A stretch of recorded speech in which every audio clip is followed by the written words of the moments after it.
to all panelists, and to Mr. Roland Bagsino, and to Deputy Administrator, Mrs. Florencia Capillan. Good day, I'm Kenji Aishason from Bachelor Science in Criminology.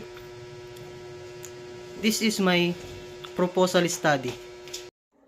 My title, Opportunities and Challenges for Indigent People in Barangay Rizal, Poblacion, Lopez, Quezon.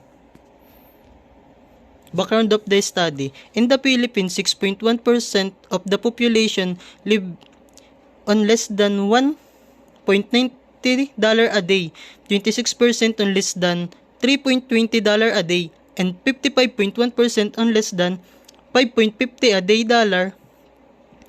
World Bank data. Pervasive corruption in both politics and business in the Philippines hinder social mobility and opportunities for growth. Power is concentrated in influential families and connected individual, leaving little opportunity for the poor to improve. The Rural Poverty Portal reports that half of the poor in the Philippines live in rural areas. The poorest of the poor are indigenous people, landes workers, fishermen, smallholders, farmers, hill tribes, and women. As per government, these groups belong to what we call indigent. Theoretical framework. Theories of the causes of poverty. Behavioral theories. Contribution. Behavioral theories are represented in panel a figure 1.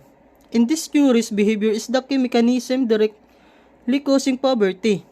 A.E.I. Brookings, 2015, Sawhills, 2003. According to this explanation, the poor are poor because they engage in counterproductive poverty. Notably, the literature on beliefs about the causes of poverty categories beliefs into sets of explanation that are similar to this framework. Hunt and Balak, 2016. Conceptual framework. Variable, indigent, independent people.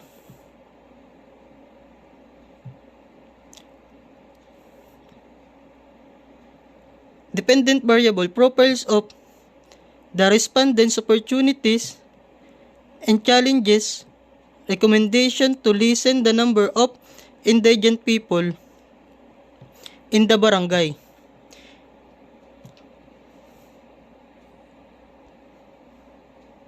Statement of the problem.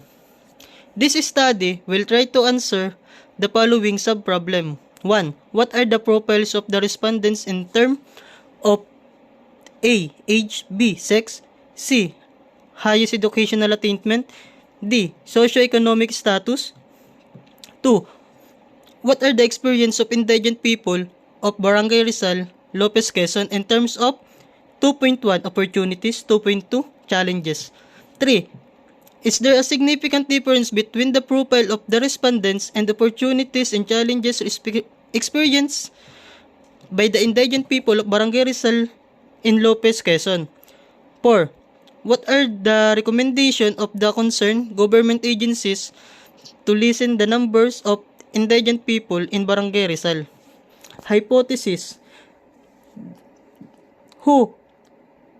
There is a significant difference between the profile of the respondents and opportunities and challenges experienced by the indigent people of Barangay Rizal in Lopez, Quezon. Scope and limitation. The study will cover the opportunities and challenges of indigent people in Barangay Rizal, Lopez, Quezon.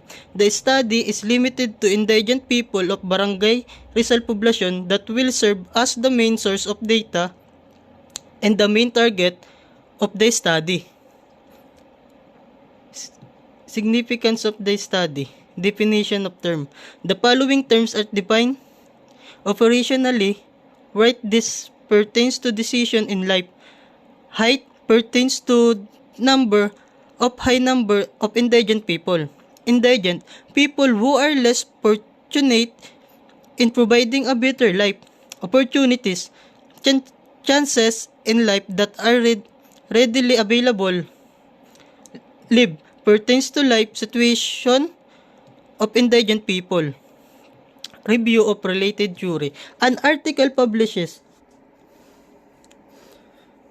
on March 2018 with title Free Tuition for Indigent College Student pushed the House Higher Technical Education Committee approved the creation of a technology working group to reform House Bill 181 and introduce pre-college education for students in need. The proposed pre-college education for poor students Act establishes the state's constitutional policy that poor students should be given sample opportunity to pursue higher education. Only private institutions, instead public colleges and universities, should also contribute to the education of disadvantaged students. To this end, schools subject to the law are obligated to admit indigent student beneficiaries free of charge, the number of which shall be equal to the gross enrollees paying each semester of each college, and each course must be at least 10% of the number.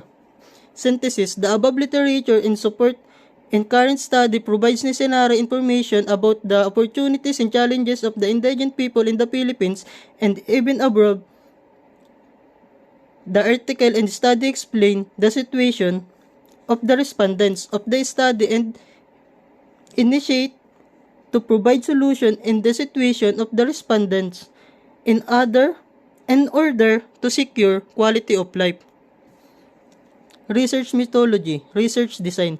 This study researcher will use quantitative methods. Researcher will seek to find answer to the above questions, justified to achieve their research objectives. Likewise, the researcher wanted to know the different influences on opportunities and challenges for indigent people according to CIS international research. Quantitative research is a structured way of collecting and analyzing data from various sources. Quantitative research uses calculation, statistics, and mathematical tools to derive results. Its purpose is consistent as it seeks to understand how prevalent the problem is by quantifying it and looking for predictable outcomes in larger population. Qualitative research is generally a type of research that is more exploratory and relies on the collection of verbal, behavioral, or observational data that can be subjectively interpreted. Respondents and sampling technique. The respondents of the study are the indigent people of Barangay Rizal, Poblacion, Lopez, Quezon. They are chosen as respondents because most families in barangay are member of PORPIS or Pantawid Pamilyang Pilipino program. The respondents of the study will have a total number of 55. The researcher will use cluster sampling technique since Barangay Rizal Poblacion consists of Zone 7 respectively. In cluster sampling, researchers divide a population into smaller groups known as clusters. They then randomly select among these clusters to form a sample cluster. Sampling is a method of probability sampling that is often used to study large populations, particularly those that widely geographically dispersed Slovenstedt local population. Research locale. The study will be conducted in the municipality Lopez Province of Quezon, particularly in Barangay Rizal Poblacion. The researcher chooses the locale since most of the families in barangay are members of PORPIS and other microfinance credit institution. Research instrument. The researcher will use Likert scale form of questionnaire to gather the data needed in the present study. The questionnaire will consist two parts: the demographic profile of the respondents and the opportunities and challenges. Data collection and analysis. The researcher will ask the advisor for data gathering procedure. Once the instrument is validated Hence, the researcher will also ask the permission of the sangguniang barangay for instrument distribution. In the data gathering procedure, the information will be treated with utmost confidentiality. Statistical tools. The researcher perform the data processing to ensure the independence of the sample. In this study, the mean and percentage are computed. The arithmetic means or means refers to the sum given values or items in a distribution divided by the number of values or item sum. Here is the rating description of the weight mean that the researcher will use. Scale